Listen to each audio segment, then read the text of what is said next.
ជំរាបសួរបងប្អូនជនរួមជាទីគោរពថ្ងៃនេះគឺជាថ្ងៃសុក្រ1100ខែចេសឆ្នាំមមែសប្បស័កពុទ្ធសករាជ2559ត្រូវនៅថ្ងៃទី12ខែមិថុនាគ្រិស្តសករាជ2015នៅពេលនេះសូមអញ្ជើញបងប្អូនជនរួមជាតិតាមដានទស្សនាព័ត៌មានសង្ខេបនៅថ្ងៃនេះដូចតទៅគណៈបក្សសង្គ្រោះជាតិស្នើឲ្យភាគីថៃដោះស្រាយបញ្ហាពលករខ្មែរធ្វើការលើទូកនេសាទលោកអ្នកនាងជាទីមេត្រីកាលពីព្រឹកមិញនេះលោកសំរងស៊ីប្រធានគណៈបក្សសង្គ្រោះជាតិនិងជាប្រធានក្រុមតំណាងភាគតិចនៃរដ្ឋសភាបានដឹកនាំប្រតិភូតំណាងរាស្ត្រជួបសម្ដែងការគួរសមជាមួយនឹងលោកនុតាវត្តផូទីសារូឯកអគ្គរដ្ឋទូតថ្មីនៃព្រះរាជាណាចក្រថៃប្រចាំនៅកម្ពុជានៅមន្ទីររដ្ឋសភាជាតិនៅក្នុងជំនុំនេះដែរបានពិភាក្សាដែលផ្ដោតសំខាន់ទៅលើបញ្ហាមួយចំនួនរួមមានស្ថានភាពនយោបាយនៅកម្ពុជាសេដ្ឋកិច្ចការវិនិយោគបញ្ហាសន្តិសុខនៅតាមព្រំដែនកិច្ចសហប្រតិបត្តិការរវាងប្រទេសទាំងពីរនិងស្ថានភាពពលករខ្មែរនៅក្រៅប្រទេសជាដើមថ្នាក់ដឹកនាំគណៈបក្សសង្គ្រោះជាតិបានស្នើឲ្យភាគីថៃយកចិត្តទុកដាក់ចំពោះការគោរពសិទ្ធិមនុស្សជាពិសេសបញ្ហាពលករខ្មែរដែលធ្វើការលើទូកនេសាទដែលត្រូវបានរាយការណ៍ថារងការធ្វើទុកបុកម្នេញរួមទាំងការរៀបចំកិច្ចការចិញ្ចោលព្រំដែននៅច្រកប៉ោយប៉ែតឲ្យមានដំណាភាពដើម្បីសម្រួលដល់ការធ្វើដំណើររបស់ប្រជាជនកម្ពុជាហើយក៏បានស្នើឲ្យមានការផ្លាស់ប្ដូរព័ត៌មានរវាងគ្នាទៅវិញទៅមកនៅតាមព្រំដែនដើម្បីបញ្ជៀសការយល់ច្រឡំនាំឲ្យមានការប៉ះទង្គិចប្រដាប់អាវុធ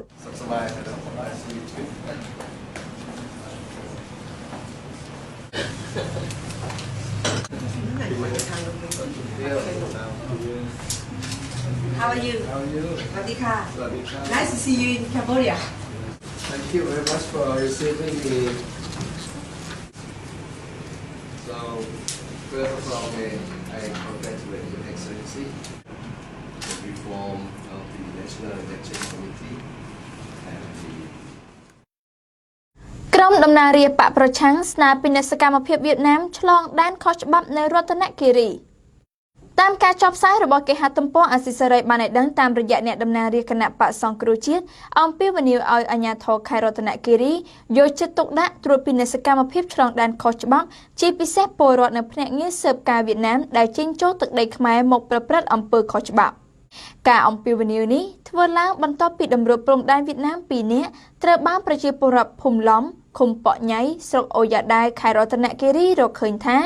បានបន្លំខ្លួនជាយោធាខ្មែរចូលមកថតរូបក្នុងវេទិកាអ្នកតំណាងរាស្ត្រជួបជាមួយម្ចាស់ឆ្នោតដែលប្រារព្ធនៅភូមិឡំកាលពីថ្ងៃទី10ខែមិថុនាតម្រួតព្រំដែនវៀតណាមដែលបន្លំខ្លួនចូលមកស៊ើបការនៅក្នុងទឹកដីខ្មែរមានឈ្មោះវិត្រូវបានអ្នកភូមិខកខ្លួនចំណែកម្នាក់ទៀតរត់គេចខ្លួនខណៈភាពជ្រួលច្របល់កើតឡើង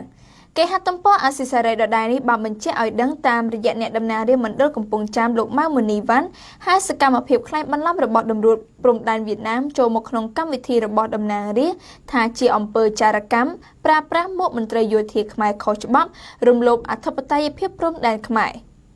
លោកក៏សម្គាល់ទៀតថាតំបន់ព្រំដែនខ្មែរនៅខេត្តរតនគិរីនៅមានបញ្ហាមិនប្រក្រតីជាច្រើនជាមួយនឹងភាគីវៀតណាមដែលពលរដ្ឋទាមទារឲ្យមានការដោះស្រាយបានឆាប់សេចក្តីរាយការណ៍របស់ប្រជាពលរដ្ឋភូមិឡំឲ្យដឹងថាតម្រួតព្រំដែនវៀតណាមដែលអ្នកភូមិខកខ្លួនត្រូវបានប្រគល់ទៅឲ្យប៉ូលីសខ្មែរនៅតំបន់នោះបន្ទាប់មកពួកគេត្រូវបានដោះលែងប្រជាពលរដ្ឋរស់នៅភូមិឡំលោករម៉ាស់ស្វាត់ក៏សម្គាល់ថាជាញឹកញាប់តម្រួតព្រំដែនខ្មែរតែងតែអន្តរាគមន៍ឬសម្របសម្រួលបទល្មើសឆ្លងដែនរបស់